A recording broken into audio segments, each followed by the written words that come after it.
Por que é tão difícil entender o que é a superdotação? Por que a gente vê profissionais especialistas tendo visões tão diferentes sobre o mesmo assunto? Isso acontece porque a superdotação não é uma doença, não é um transtorno mental, não tem CID, não tem critérios bem definidos.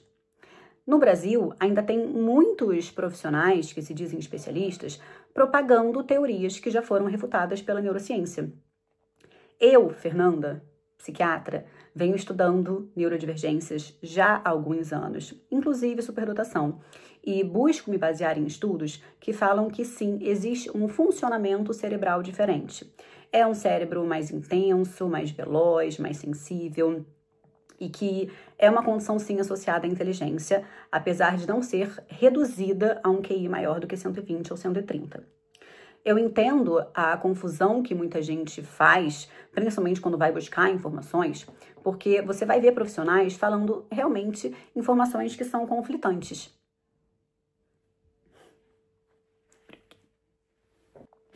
Amarrei aqui de novo e não vou regravar. Continuando, eu entendo que vocês ficam confusos, porque eu também fiquei muito confusa. Quando eu comecei a estudar sobre o assunto, eu entrava em desespero, porque eu falava, não é possível, vocês têm que chegar num consenso. Nas aulas da pós, por exemplo, né, eu tô terminando uma pós de superdotação, eu assisti aulas em que os profissionais falavam, sim, de visões diferentes.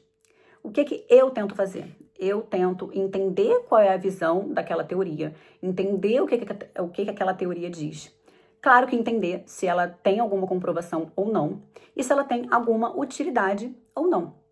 Então, você vai se deparar, se você está estudando sobre esse assunto, você vai se deparar com algumas teorias. Por exemplo, no Brasil, muita gente segue a teoria dos 3 anéis de Renzulli. É uma teoria com a qual eu não concordo totalmente, porque coloca ali a superdotação como sendo algo que você pode identificar numa pessoa em um momento e em outro momento não identificar, ou seja, como se o superdotado não fosse sempre superdotado, uma vez que ele foi identificado. E isso contrasta um pouco com a visão que eu tenho de ser realmente esse cérebro que funciona de uma forma diferente, porque eu acredito que seja uma condição que, bom, né, não some, que pode não ser identificada na infância, que pode ser só identificada na vida adulta, mas que sempre existiu. Porém, o Renzulli, ele tem ali, por exemplo, algumas estratégias de enriquecimento curricular que são muito importantes. Renzulli foi importante, na minha visão, para tirar aquele conceito voltado totalmente para a visão psicométrica, que eu acredito que é reducionista, de colocar um ponto de corte e, bom, ninguém com QI menor que 120 ou menor que 130 pode ser superdotado. Só que a verdade é que ainda não temos todas as respostas sobre a superdotação. A gente ainda vai precisar de muitos estudos mostrando pra gente, por exemplo, quais comportamentos realmente estão associados à superdotação ou não. Por exemplo, hoje em dia, a tendência, no que os estudos vêm mostrando, é que a superdotação não gera rigidez cognitiva. Pelo contrário, né, a flexibilidade cognitiva é um componente importante da inteligência. Portanto, os superdotados, eles não teriam ali, por conta da superdotação, uma rigidez cognitiva. É claro que a rigidez cognitiva tem outras causas. Pode ser uma manifestação de transtornos de ansiedade, do transtorno do espectro autista, que pode vir junto com a superdotação também. O problema é que eu vejo um movimento de atrelar tudo à superdotação. Então, todas as dificuldades, todo o sofrimento que a pessoa tem é por conta da superdotação. Superdotação gera sofrimento? Pode gerar sim, e muito. Principalmente porque o ambiente pode não ser o adequado para aquela pessoa, para aquela criança, para aquele adolescente, para aquele adulto que tem esse funcionamento diferente.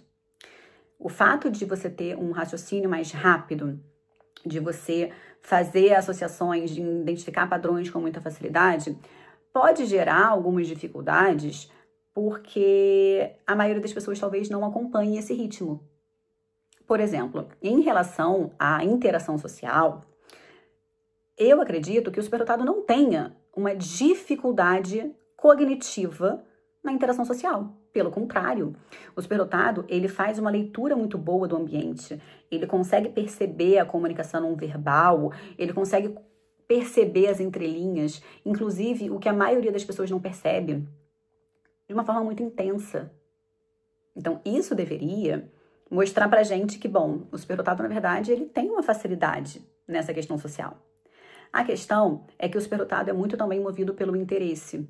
O cérebro do superdotado é aquele cérebro ávido por processar informações. Ele gosta e quer aprender o tempo inteiro. Então, ele vai, sim, se sentir entediado quando as pessoas não acompanham esse cérebro dele, ou não vão ter interesse, né? Os superdotados não terão interesses em conversas ali de elevador, em conversas que não levam a lugar nenhum. Por conta disso, que sim, pode haver ali uma certa resistência a algumas interações.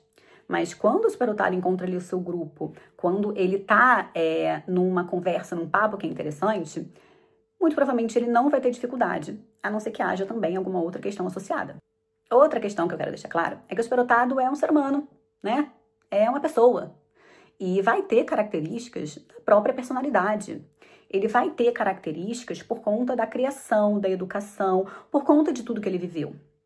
Isso não significa que a gente pode diretamente associar os comportamentos que ele tem à condição de superdotação em si.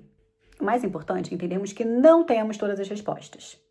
O que a gente sabe é que o superdotado tem uma forma diferente de enxergar o mundo, de processar o mundo, e que isso pode gerar muitas dificuldades, principalmente por uma incompreensão, pelo sentimento de inadequação, por não encontrar um grupo que o apoie e principalmente por não ter as suas necessidades atendidas.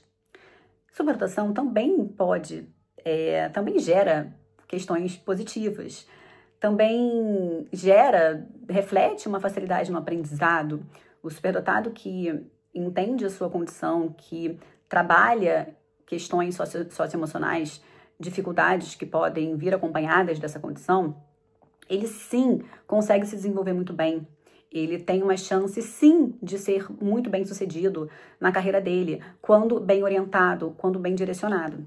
Eu até entendo que a gente não fale tanto sobre os benefícios, entre aspas, de ser superdotado, porque as pessoas ainda têm aquela ideia de gênio na cabeça, né? De que o superdotado vai ser muito bom em tudo, vai ter sucesso em tudo, de que a vida dele vai ser muito fácil, maravilhosa. E como os profissionais têm se aprofundado cada vez mais na superdotação, eu acredito que seja assim, importante quebrar esse estigma, quebrar esse estereótipo de gênio, esse estereótipo de inteligente em tudo, bom em tudo. Mas também não dá para negar que o superdotado, quando ele consegue abraçar essa condição, acolher essa condição, quando ele tem orientação, quando ele tem os estímulos que ele precisa, ele pode sim usar essa condição ao favor dele.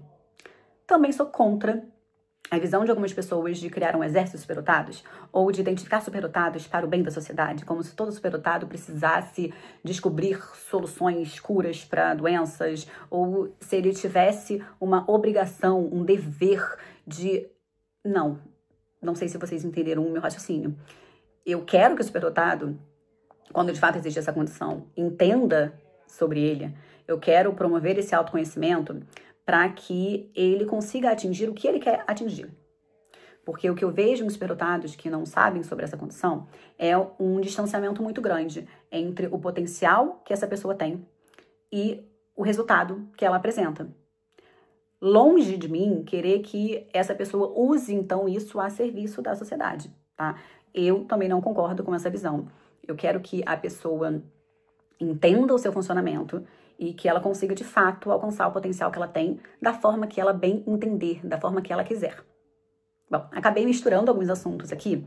Eu resolvi fazer esse vídeo de uma forma um pouco mais descontraída, porque eu quero postar mais vídeo aqui, mas fazer algo muito bem editado, muito bem pensado, tá difícil aqui na minha rotina, por conta, enfim, dos atendimentos, por conta do meu trabalho.